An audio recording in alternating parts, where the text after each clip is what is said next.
আজকে আমি পাক করছি টমেটো দিয়া, তারপরে সাফিলা মাছ কয়। কার পাশে কোন এলাকায় কী মাছ কয় তা তো জানি না, কমেন্টে জানাইন। কিন্তু আঙ্গেলিকে এলাকায় বলে এটা সাফিলা মাছ।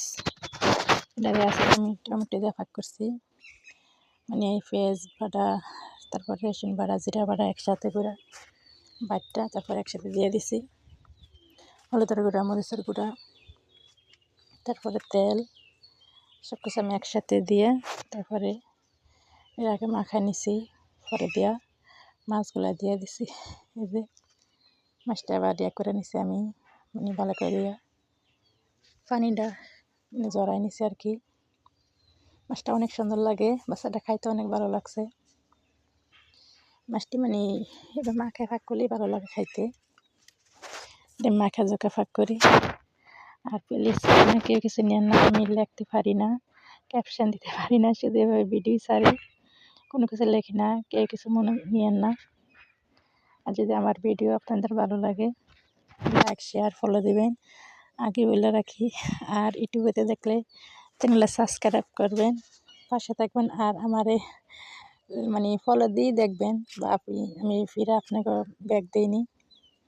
আর এই যে আমার মামনি ফাঁক করে বসে দুষ্টামি করতেছে। আমি ফাঁক করার টাইমে দুষ্টু বেরি, মানে আর দুষ্টামি পাইলে বাসে, নাহলে মোবাইল দিয়ে বয়ে রাখা লাগে। তো আমি মোবাইলটা নিয়ে আসি, ওর হাতের থেকে দুষ্টামি করতেছে।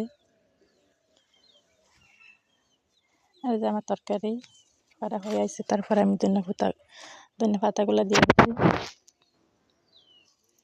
এই যে অনেক সুন্দর কালার, বাস খাইতে অনেক ভালো লাগে।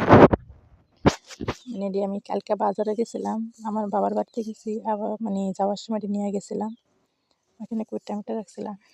আর এই যে আমার মামনি ঘর থেকে বাহির হইতেছে, মানে দুষ্টামি করতেছে, ভাবতেছে যে মানে বাহিরে যাইব, মানে ওইখানে খেলাধুলা করবো, আমি না করছি। আর এই যে আমার রান্নার পর এটা আজকে কিছু আর ফাঁক করে শুধু এই তরকারি। এটা অনেক সুন্দর কালার আছে। ভালো থাকুন আপনারা সবাই, আল্লাহ হাফেজ।